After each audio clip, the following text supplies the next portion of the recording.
Nuestro personaje de hoy es una ama de casa, una gran mujer, una gran profesional y por supuesto una gran abogada.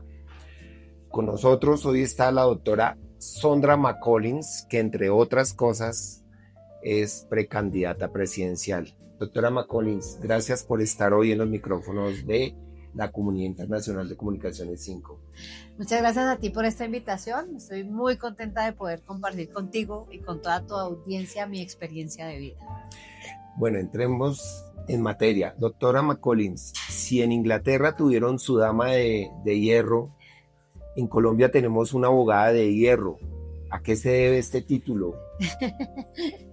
Bueno, este remoquete me lo colocó la prensa judicial hace poco más de 15 años, cuando tuve la oportunidad de llevar un caso que fue muy sonado, un caso que además causó mucha impresión, que fue la representación que hice de oficio del señor Martín Sombra tanto en la corte para evitar su extradición y que fuera juzgado en Colombia basado en nuestra soberanía territorial, y tanto en el proceso que se hizo para justicia y paz, para aceptar cargos, para contar la verdad y para hacer todo ese proceso de saneamiento con las víctimas y de contar la verdad y obviamente de comprometerse a una no repetición de sus actos como lo hizo hasta el día de su muerte. ¿Continúa siendo la abogada de hierro?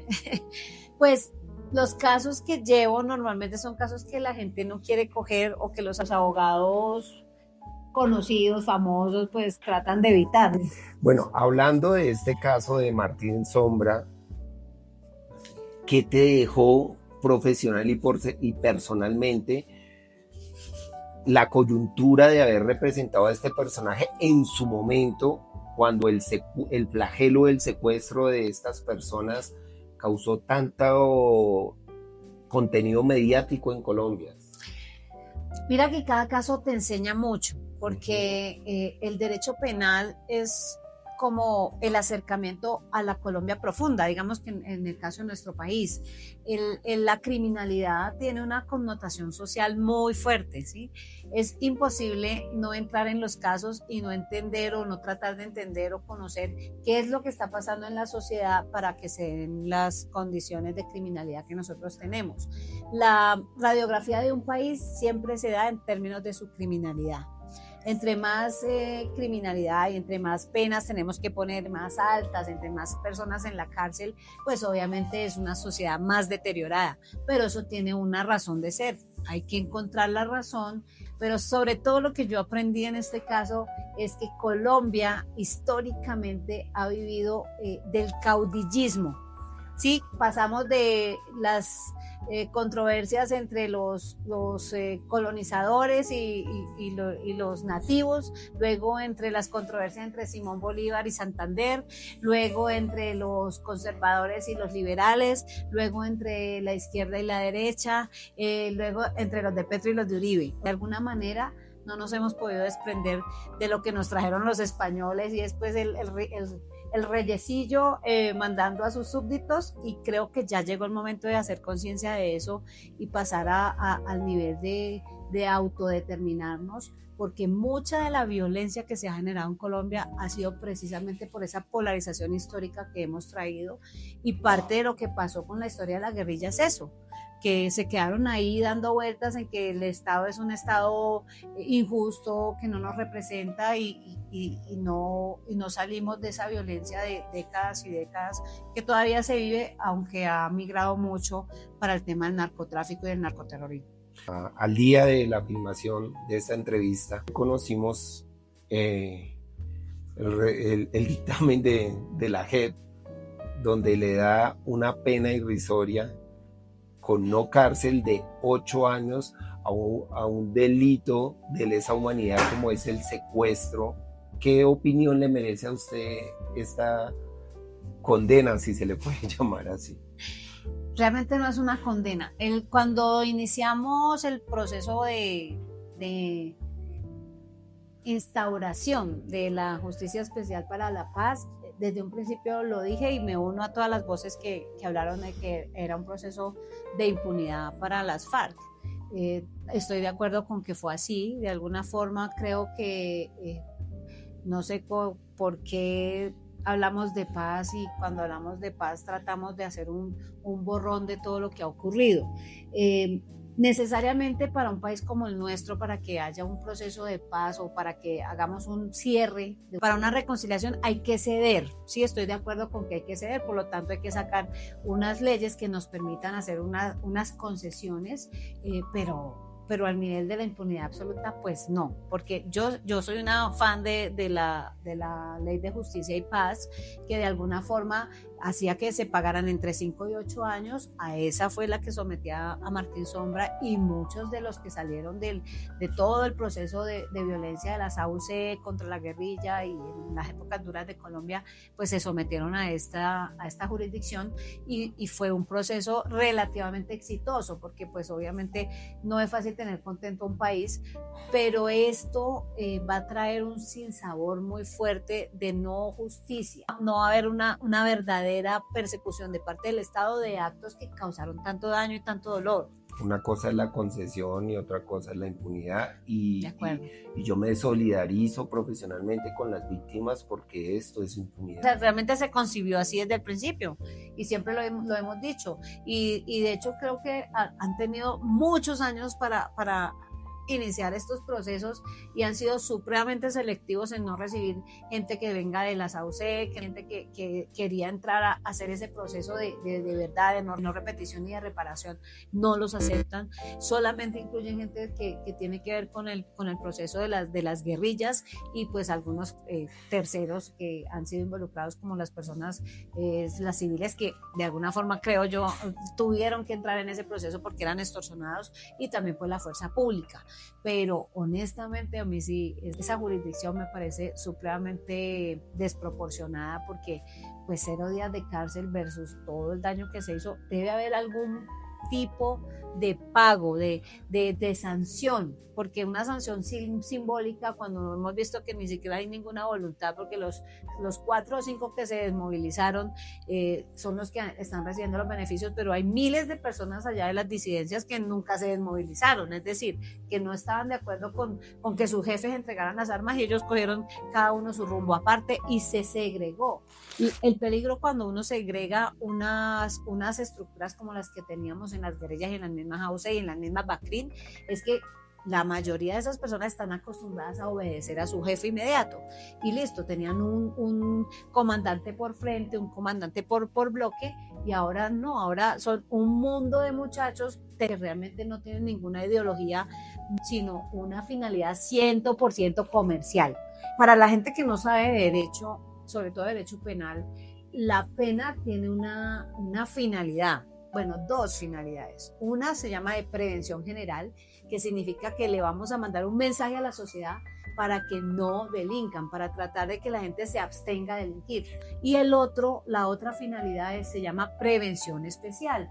¿Cuál es esa? Pues que quien infringió la ley no vuelva a cometer el mismo delito y entienda que infringir la ley tiene unas consecuencias. Aquí ni una cosa ni la otra. O sea, estamos graves, y se ha desdibujado realmente la finalidad del proceso penal en Colombia. Bueno, volvamos a hablar de Martín Sombra. Hay un libro, cuéntenos acerca de ese libro. Espero que todos lo lean, porque lejos de ser una apología al delito, como algunas personas me han tildado de ser el libro, pues porque obviamente no se lo han leído, es más una invitación a conocer de dónde viene toda nuestra historia de violencia. ¿Por qué? Pues porque todavía sigue ocurriendo. O sea, Martín Sombra no es una persona. Martín Sombra es una categoría de personas que Colombia crea a través de toda su indolencia, porque es un producto de toda la sociedad. Eso no es solamente un producto de alguien por allá, un campesino que entregaron a su hijo y lo dejaron en la guerrilla. La sociedad tiene que ver, y tiene que ver directa o indirectamente, con toda la criminalidad. El Estado es cómplice por acción o por omisión, también tiene una responsabilidad. Así que todos tenemos una responsabilidad en la criminalidad que producimos.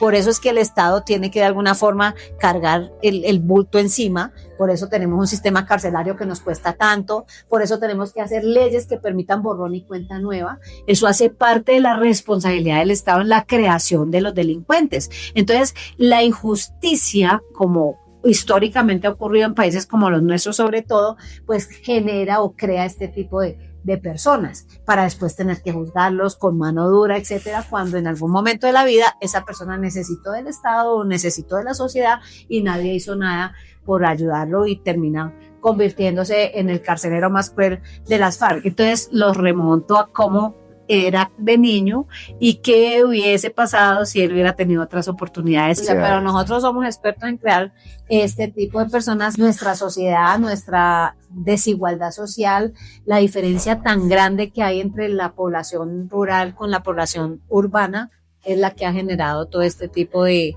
situaciones que nos ha llevado a tener una guerrilla históricamente la más antigua del planeta Tierra. Antes de iniciar la grabación, me explicaba el término proahijado. Prohijado. Ah, prohijado, ok. Sí.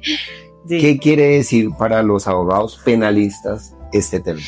Bueno, todos los abogados que somos litigantes, o sea, los que estamos en la parte privada para defender o representar personas, nos ubicamos como apoderados.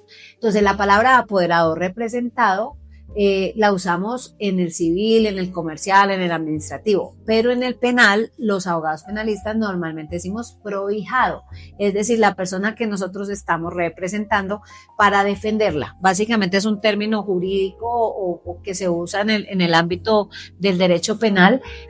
Otra gran experiencia profesional que tiene la abogada de hierro es el caso de los 15 de los 17 detenidos por el magnicidio del presidente de Haití. Un caso terrible y sobre todo que al principio se le dio mucha prensa y luego se fue olvidando y en estos 3 años han pasado muchísimas cosas. Por ejemplo, les cuento, ellos están actualmente acusados como cómplices del magnicidio, del asesinato del presidente Jovenel Moïse. ¿Por qué? Pues porque en las investigaciones del juez de instrucción criminal no se determinó ninguna participación directa, pero ellos estaban en el lugar de los hechos y se demostró que efectivamente la policía los puso en ese lugar. Por lo tanto, los acusan como cómplices y el caso da un giro de 180 porque quienes los acusaban eran la viuda del presidente, Martínez Moïse, el exdirector nacional de la policía que para el año pasado cuando se hizo la acusación fungía como embajador de Haití ante la OEA, el señor Leon Charles, y el anterior primer ministro que trabajaba pues de la mano con Jovenel Moïse, que hay un chisme, eso hace parte del proceso, pero es un chisme, era el amante de la viuda. Y entonces estos 3 que acusaban a los colombianos ahora resultan que son los autores intelectuales. Logró la apelación y en el marco de la apelación el abogado que los estaba defendiendo allá, los abogados de oficio, pues entraron en toda la dinámica de demostrar que ellos no tenían armas, que las armas que la policía les dio nunca fueron disparadas, que no es el arma homicida porque ya se determinó cuál es el arma que dio de baja al presidente. Entonces, con base en eso, pues estamos pidiendo que ellos sean puestos en libertad porque son totalmente ajenos a la situación, es un entrampamiento. No, ellos entraron a la casa porque la finalidad era, ellos tenían en la mano una orden de captura con fines de extradición, ¿no? Que la firmó una juez que en extrañas condiciones el año pasado murió, todavía no sabemos qué pasó.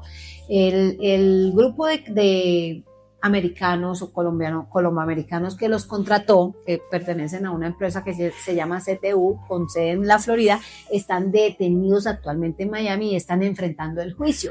Y ellos están demostrando, primero, que las autoridades americanas conocían de la presencia de los colombianos, que ellos informaron.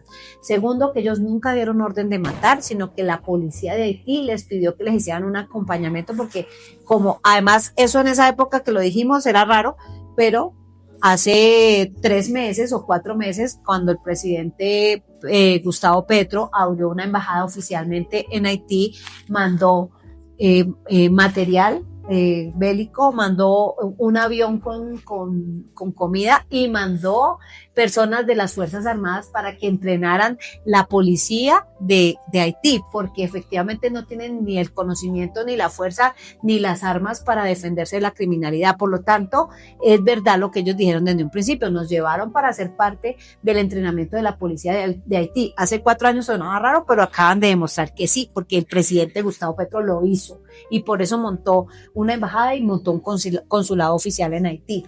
Entonces se demostró que esa fue la finalidad, pero pues desafortunadamente siguen presos sin saber qué va a pasar. Sin ser un gran jurista y obviamente con todo respeto por su profesión, se supone que toda persona es inocente hasta que se compruebe lo contrario. ¿Por qué nuestro presidente pidió perdón a las autoridades de Haití si todavía no hay por qué pedir perdón si no tenemos colombianos condenados? Nadie le contó que estaban justo cuando hizo eso, estaban en plena audiencia de apelación.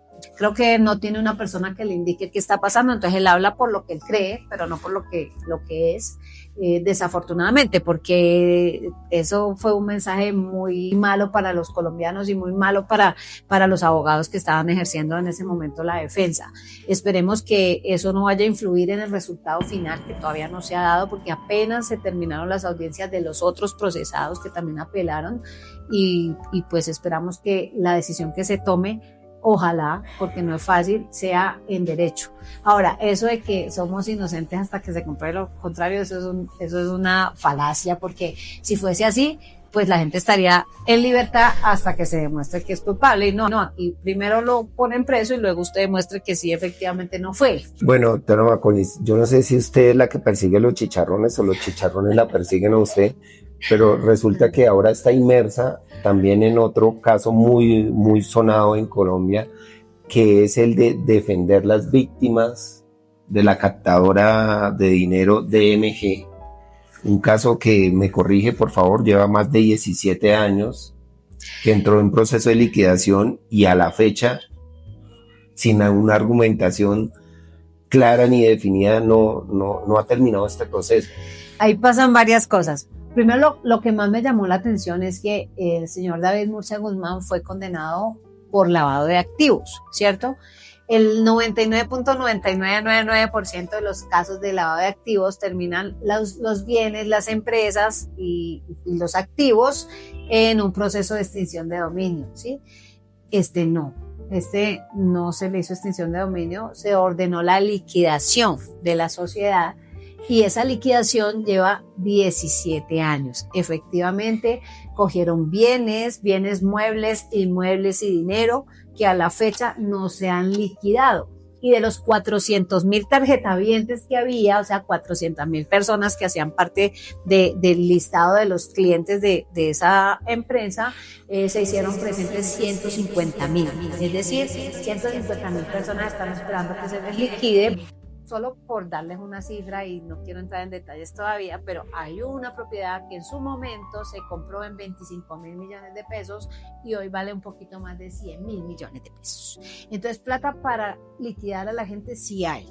Que no se ha hecho en 17 años, quisiera saber las razones y estoy esperando que me contesten un derecho de petición que se radicó precisamente para hacer esas solicitudes, y bueno, ya se determinará qué acciones se pueden tomar al respecto para forzar la liquidación y que ese capítulo de las 400,000 familias que confiaron en la empresa y que confiaron en un Estado que los iba a proteger, pues se les cierre y se le dé fin a ese proceso.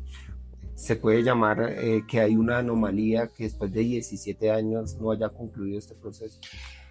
Estamos esperando a ver qué acciones se han tomado, pero sí es el caso más largo de una liquidación de una sociedad en Colombia por parte de la superintendencia. Normalmente las superintendencias son eficientes porque son entidades con autonomía absoluta, son descentralizadas del manejo del Estado, y es la primera vez que yo veo una liquidación tan larga, tan compleja y además con tanto impacto social. Por ejemplo, yo estuve en el Putumayo, tuve la oportunidad de reunirme con una señora, Ana, es una señora en este momento de 80 años que vendió su casa, puso la plata ahí, se quedó sin casa y después de 17 años vive en una pieza donde no tiene ni siquiera seguro la puerta, le roban todo el tiempo las cosas y sufre y llora y dice, ¿dónde está mi plata y por qué a mí no me han devuelto mi dinero después de 17 años? Son miles de casos porque son 400,000 historias distintas, pero de esas logré conocer algunas de gente muy desafortunada que perdió todo su dinero.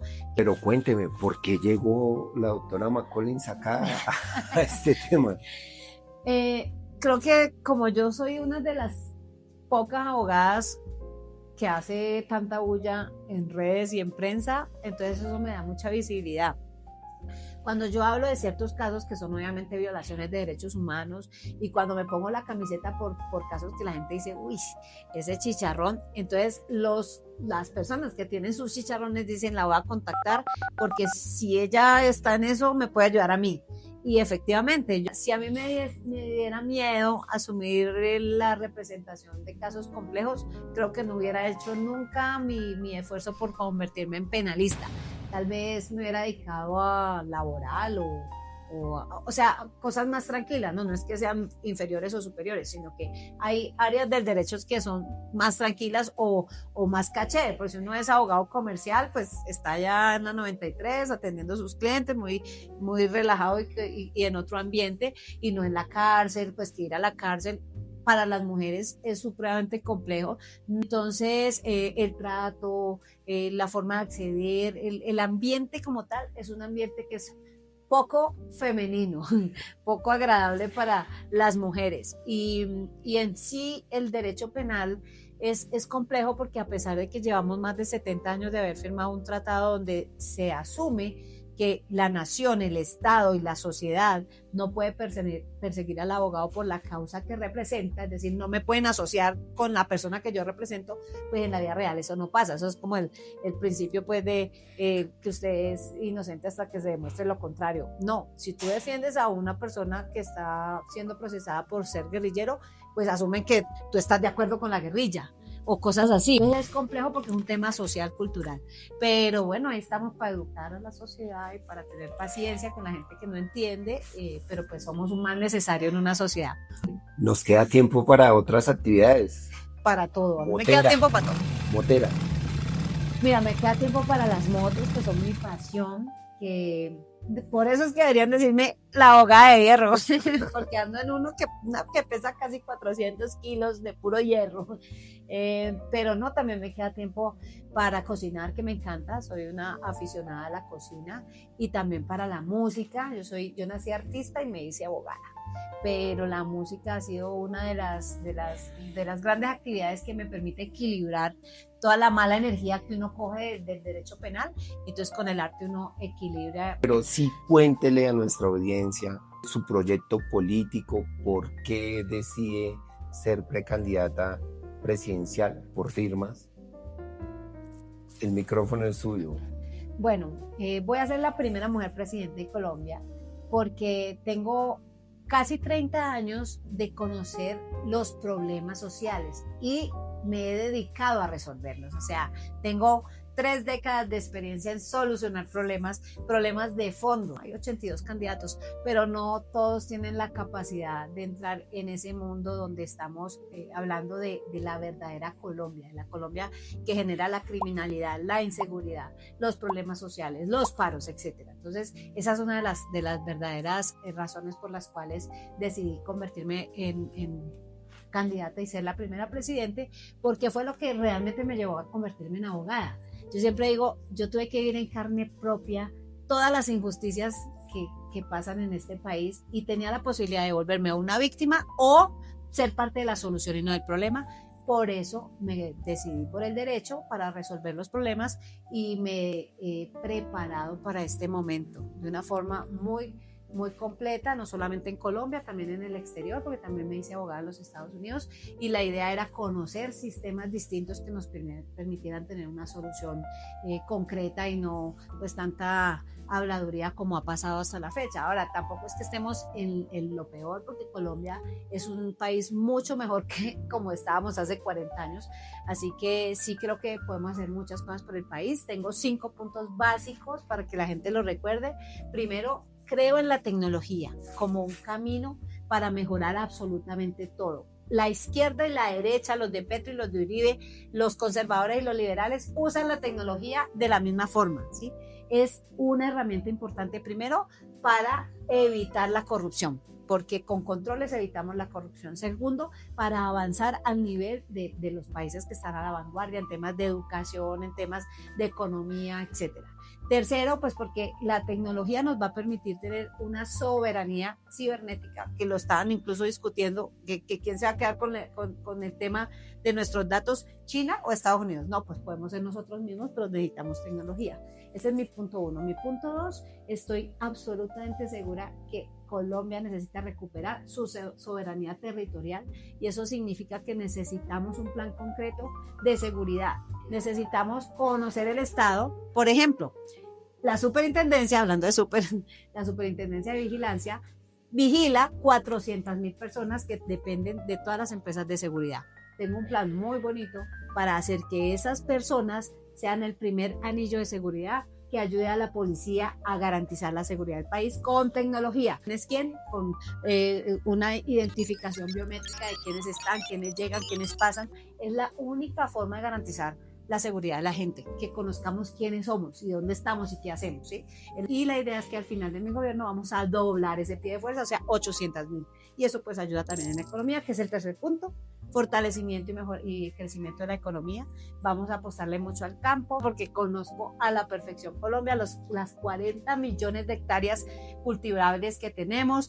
He ido a campos donde se cultiva la coca, conozco cómo funciona el tema, nos metimos allá para entender qué es lo que está pasando. Necesitamos hacer un plan de verdadera sustitución, que no es ir y quitar los arbolitos de coca, porque ya todos los campesinos con los que he hablado me dicen, aquí viene el gobierno, sustituyen y al año nos dejan botados y nos toca volver a la coca. Entonces no hay una solución real.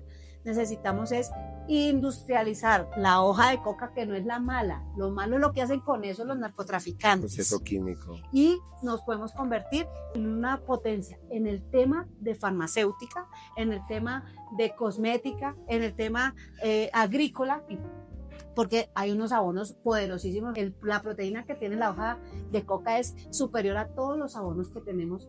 Así que hay muchas alternativas y podemos convertir el agro en agroindustrial y convertir al campesino en un rico. Estamos hablando que en su hipotético gobierno se legalizaría el cultivo de la hoja. Estamos hablando de que la única forma de evitar que el narcotráfico siga usando la hoja de coca es quitándole el producto al narcotráfico. Y ya tenemos estudiado dónde, cómo y cuántas hectáreas. Cuarto punto, verdadera inclusión, donde estamos además las mujeres, que somos mayoría, que debemos empezar a poner la agenda pública, madres cuidadoras, jóvenes que necesitan oportunidades, la comunidad digital, etc. Y como último punto, una verdadera reestructuración judicial 360, o sea, hay que cambiar todo el sistema de Colombia que tiene que ver con la justicia, la ley, la estructura, las cárceles, la resocialización y la reinserción de quienes cumplan con su proceso de resocialización. Doctora Macaulay, sin caer un poquito en el cliché machista, que seguro lo hay, ¿por qué cree que nunca ha habido una mujer presidenta en Colombia? Lo que pasa es que históricamente, y es bueno que las mujeres escuchen esto, llevamos apenas 70 años de haber ejercido el derecho al voto. Nosotras históricamente éramos de uso doméstico, porque ni siquiera ciudadanas éramos, ¿sí? La primera vez que fue una mujer a la universidad fue en el gobierno de Olaya Herrera en el 32. Nos abrieron la puertica a la universidad, pero no al mundo laboral. Solo vaya, estudie y para que sea mejor ama de casa, porque no éramos consideradas ciudadanas. Nos consideran ciudadanas en el 47, pero sin derechos. O sea, lo único a lo que teníamos derecho era poner a nombre nuestro las propiedades que heredábamos o que nos daban nuestros esposos, y eso porque antes de eso tampoco teníamos ese derecho. O sea, nos declararon ciudadanas, pero usted ni puede votar ni puede ser elegida. En el 57, dato curioso, una palmirana como yo, Esmeralda Arboleda, junto con Josefina Valencia y 2 mujeres más, iniciaron el proceso nacional para que nos dieran el derecho a votar y ser elegidas. Eso ocurrió en el 57 con Rojas Pinilla.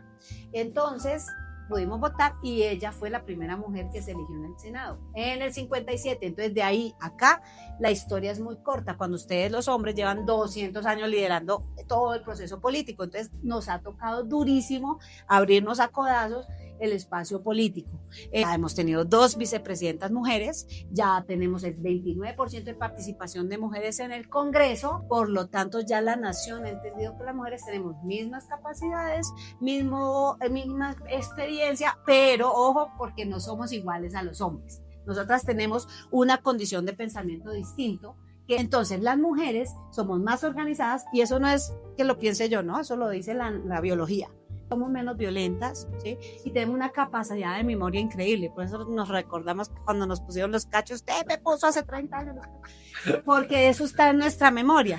Nosotras en el gobierno, nosotras dirigiendo este país, obviamente en equilibrio con los hombres, es decir, que dirija una mujer, pero la idea es que estemos equilibrados, que haya 50 y 50 de participación, pero con la visión femenina, para que seamos más pacíficos, para que seamos más disciplinadas. Es más, somos mayoría, por lo tanto, si queremos ayudar a la mayoría, pues ayudamos a las mujeres, porque además si tú ayudas a una mujer, ayudas a una familia completa. Así que ahí entras tú, el hijo, el papá, el abuelo, todos los hombres que son el resto, pues que queda después de ayudar a una mujer. Y estoy absolutamente segura que cuando nosotras estemos al frente de este país, las cosas van a mejorar. Bueno, hoy tuvimos una charla muy enriquecedora. Seguramente se necesitarán horas y horas de video muy gratas para compartir más, pero vamos a ver la democracia que elige, si vuelven y caemos en los errores de siempre, o si vamos a tener una nueva experiencia. Muchas gracias por haber estado hoy con nosotros. Te deseamos la mejor de las suertes en tu tema profesional, en tu precandidatura, y bueno, vamos a buscar tener otro espacio contigo. Muchas gracias. Y sí, la próxima presidenta va a ser una mujer, porque ya lo anunciaron los videntes, los astrólogos, y el sentir del colectivo, del inconsciente colectivo de los colombianos, es que la próxima presidenta va a ser una mujer. Así que espero ser yo. Vamos a ver qué sucede. Muchas gracias. Hasta una próxima entrevista. Nos vemos en la Comunidad Internacional de Comunicaciones 5. Chao, chao.